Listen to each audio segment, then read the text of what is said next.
Hey guys, BAKD here. I finally got my hands on a Tech Level 9 Coercer II Interdictor. This is the next variant in the Destroyer Interdictors. This ship is pretty tasty. It adds a lot of value from what the T1, or not the T1, the T6 Destroyer Interdictors are. A few comparisons: they still have 4 high slots. They added 1 mid slot. They have the same low slots, and then they have an extra rig, combat and engineering rig that you can place in it. So you can make some pretty cool builds with this. I'm going to go over how I'm probably going to build this ship, and you can make your own call on how you want to build it. You can see how she performs with each of my builds and see all the different builds I use that are all practical. Now, what you're first going to ask is, why do I have shields on an Interdictor? Or Coercer, to say the least. This is a armor tanked ship, so you can do a lot of different equips with armor, but I have 0 skills in armor, so I'm going to stick with shields, and my builds that I did are fairly practical. I have pretty awful skills in Destroyer. I just trained them. I have 4-4 command, 4-2 defense, I have 4-3 engineering, my target management's good, and my interdictor skills are average, or the E-War skills. So, anyways, how I have this built in my first build. Well, let's back up. Let's not go over the build. Let's go over the rolls really quick. So the roll bonus on this ship, you do get a 25% optimal range bonus on this ship. My first build is going to explain the big benefit in that. I'm definitely tired of getting blown up in my squishy Coercer interdictors. This one is fairly tanky, and I think it could stay alive if somebody tries to jump you. The interdictors are typically the first ones to go. Everybody sees them sitting around the gate. They're right on top of the gate, and they're always the first to get targeted. Per advanced propulsion jamming level, you get a 7.5% interdiction sphere effective range. Now, that's different from the last variant. It's only on the T1 skill, propulsion jamming, not advanced. So you have to have a little bit more skills invested in this, along with the advanced destroyer command bonus. This one's also advanced. I'm only 4-4, so I can get more DPS out of this, but that's not really the point of my builds. But you have a 10% damage per level and capacitor need. You can see the power grid is slightly higher. We have a velocity bonus, everything on there. So this is going to be a pretty cool interdictor. So we can get into the build now. Depending on your power grid, you see mine's completely maxed out. You can go any level of small beam lasers, but these small beam lasers have a 17-kilometer optimal range with a 3.3 fall off.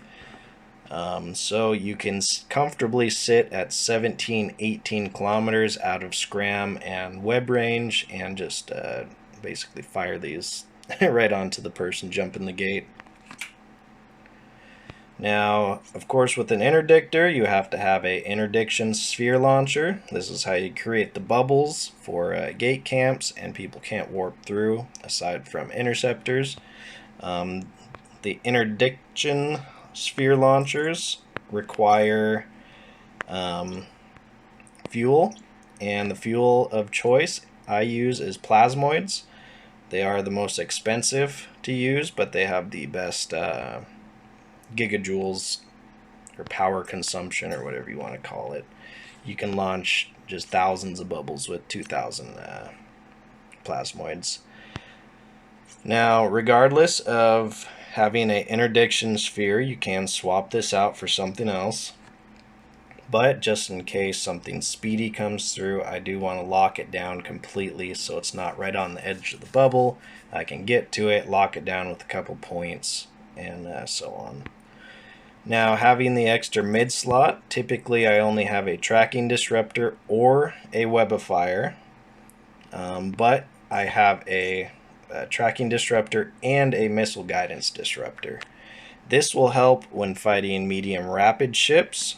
You will be well with I think just barely out of their range, so you don't get hit by their missiles along with torpedoes and stuff, so that will definitely help. The tracking speed on this, let's say you get another ship with small beam lasers or something with only a 20-kilometer range, this will kind of knock it back 25% and hopefully keep you out of their attack range. The whole point of this build is to keep my interdictor alive and for the rest of my team to do all the DPS and blow up the ships for me. I'm just here to lock down and kind of support a little bit. Now, since my power grid is maxed, I was only able to fit a Mark V small micro warp drive. The velocity adjustment isn't too much different from the Smuggler or the next one up, or whatever it's called. So that's not going to be too big of a deal. I did do a invulnerability shield to complement my resistances, and I'll show you what else I added on there. I did get a Mark V shield extender. This thing does chew through your capacitor. The activation cost is $550, and you have, I think, 917 capacitors, so that doesn't leave you with too much for your guidance or missile disruptor. But the added bonus of this is you get the 1,744 passive shield and an extra about 2,000 on activation. So with resistances, that actually makes this ship fairly tanky. Even without popping this, it does help. You see my defenses here are 9,300. We'll check how much it is with this popped in just a minute. Rig-wise, I did a EM and a thermal to plug my resistance holes. I did a collision accelerator, so the damage bonus. Now the reason why I do these is so that I get better alpha hits and I'm not firing faster. I don't want to fire faster regardless of getting a slight edge in DPS because I'm trying for capacitor management too. I don't want to cap myself out and fire too much, to say the least. So that's one reason why I go with the damage over the accelerators. Now for this build, I did 3 power grid rigs just to fit everything because my engineering sucks. If you have better engineering, you can definitely compare. I have 132. You might even get that with max skills on a destroyer. But hence the power grid just to fit what I want. In these slots, you can do anything from a capacity multiplier. Probably wouldn't recommend a CCC on this ship because they're expensive, and if you blow up, it's kind of worthless. Typically, gate camps don't go that long, so the CCC I don't think is really usable.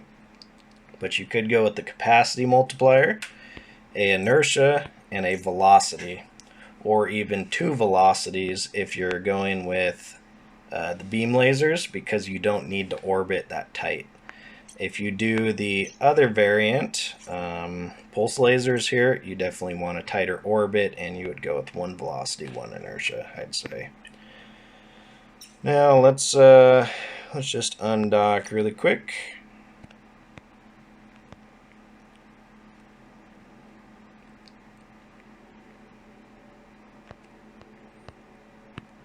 Alright, pause this.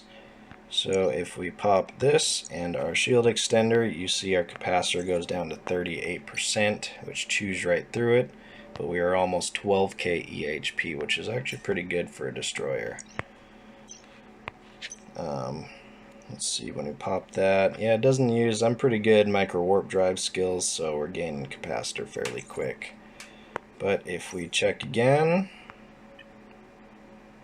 oops, we are going 1650 speed, so that's not too bad for a destroyer. You can definitely get that up with rigs and stuff, or even a better micro warp drive.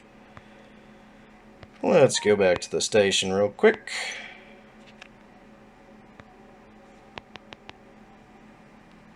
There we go. Now another cool build that I don't think needed that many power grid rigs is you can slot a C-type medium shield booster or medium armor repairer, your choice, but this does 365 per tick at 55 power grid, and you see only our Mark V shield extender is 59. So we can comfortably slap one of these on in its place. A few things you can do for this mid slot: you can do a damage control alongside with a small shield extender if you wanted. That works well too. Yeah, what I'm going to do is pop a just small, here we go, and let's see if I can, I don't think I can fit this on there. So I'm just going to encrypt a couple missiles there. I just want to see our speeds.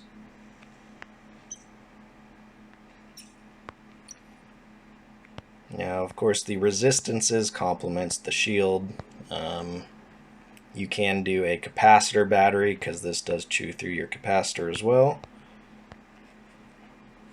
Now, if you do the medium shield booster, I would recommend swapping out, you can even swap out the thermal resistance or the damage for a shield boost rig.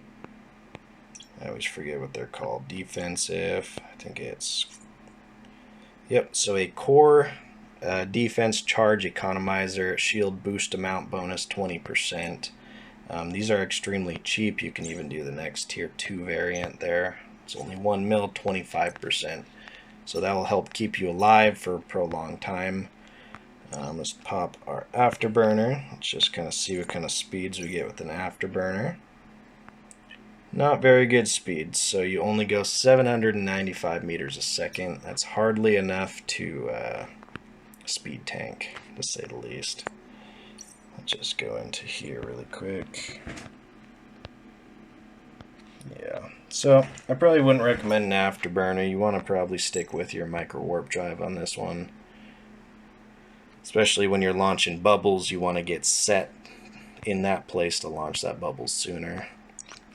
If we pop a better micro warp drive, a slightly better one, we are all the way, yep, see, it was hardly a difference, 1650. So the only benefit, you get less of a signature radius on this, which your signature radius is already pretty blown up, 251, so it honestly doesn't matter which one you use in this case. I'm going to turn that off, so let's just pop our shield booster. So 81. So we are going through capacitor very quickly.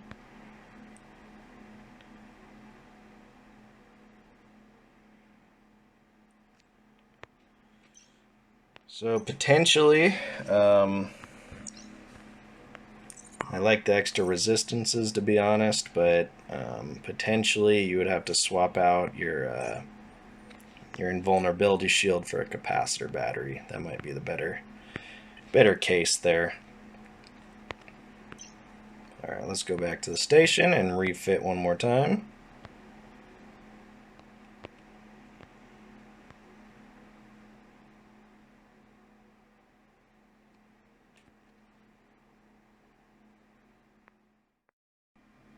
Alright, so this is going to be my small pulse DPS build.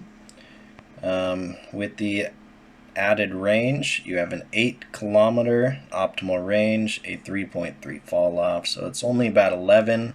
That's well within just about any scram or web range. So having a micro warp drive, you will get scrammed off pretty easily. But this is kind of the brawling build, to say the least. What I would do is I would leave your tracking computer on. It seems like tracking is the best way to go. For this slot, I would select a webifier. You are going to be locking people down, getting on top of them quickly, and disrupting and webbing them and tracking disrupt them. In this slot, for the disruptor, you 100% want a scram. This is the high DPS Scram Web Brawler build. So the Disrupt, you can keep this, but you definitely want the Scram in my opinion. I just don't have one to equip currently. Now down below, I do have a Judgment Heatsink, just fairly cheap. This gives you the activation and damage bonus. I can swap this out for a better Micro Warp Drive. Now I just have a invulnerability shield here, which I don't have anything else to equip right in this station. So let's just see, can we put the medium? So we can put the medium shield booster on there. That'll be fairly usable. You can do a damage control, a small shield booster, you can do another Judgment Heatsink. That's going to be your preference, but sometimes I like popping a damage control on there because usually within that 13 seconds you know if somebody's going to pop or not. But this will definitely keep you alive for a lot longer. With this build, I don't think I can get the shield extender on. Nope. So if your power grid was better, you could pop that extender on, but unfortunately I don't have the power grid for it. Let's just undock really quick. With this build, you definitely want to be within that 9-kilometer range. And you would want inertia rigs. You definitely want 1 or 2 inertia and potentially a velocity, in my opinion, because you want to get right on top of them and have a pretty tight 9-kilometer orbit, being a kind of big destroyer like this. So let's just pop that. Okay, we are almost 400 DPS, so it definitely could get better with better rigs and stuff. You can do acceleration or a activation time rig on there. You can do all DPS, and I think you can get this ship up to about 450 DPS. You can even get it up to 500 if you have a second heat sink on there, even a better heat sink, so take that into account. A few other alternatives too, you can slot a large group shield booster and be more of a support in place of a tracking disruptor here, but with the brawling build you definitely need that web. That's pretty much a necessity to be within range of somebody and slow them down for everybody else to jump on top and get them.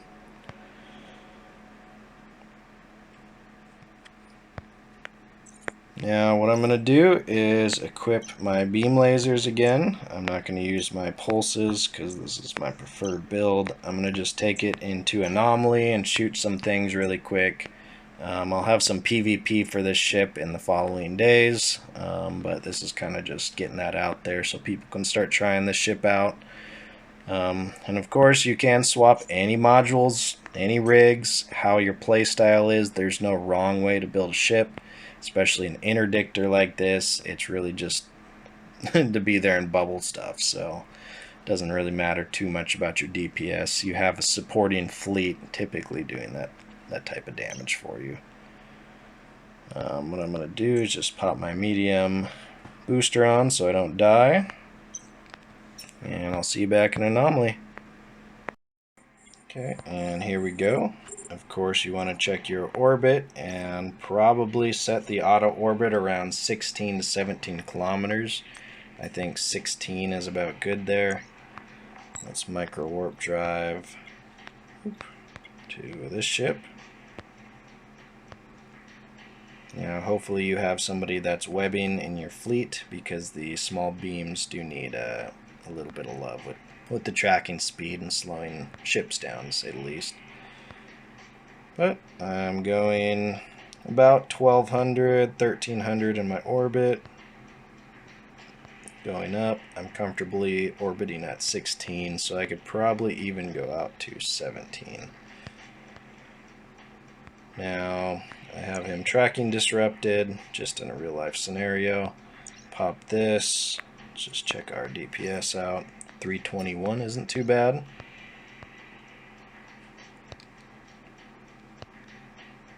Seven, 800 volleys. Let's try to get a couple of smashes in there.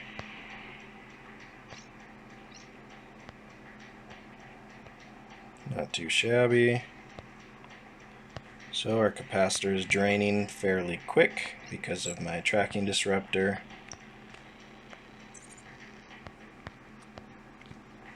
And we're doing some good damage, but let's just heal up.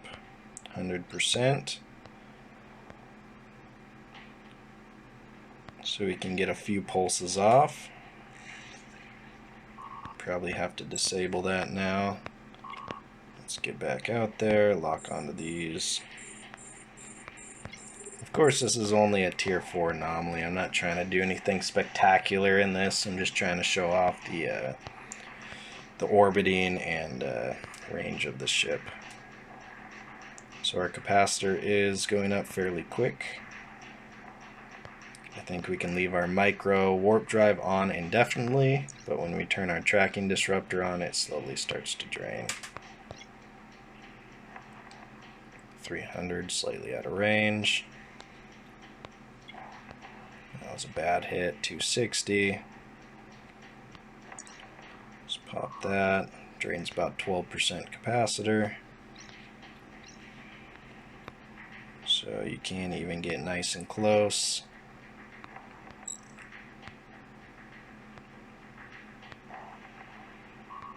Takes a while for this thing to bank without inertia rigs on there.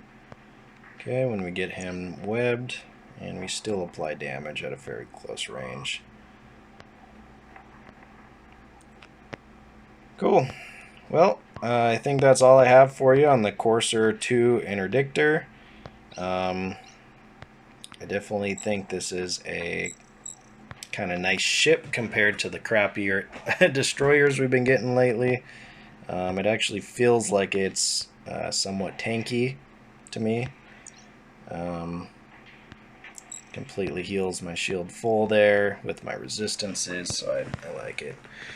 But alright, I'll see you in the future on some gate camping videos, and we'll put this thing to the real test, and yeah, we'll see if I stay alive and can actually fight in a gate bash, someone bashing our gate. Alright guys, I'll see you on the next one. Peace.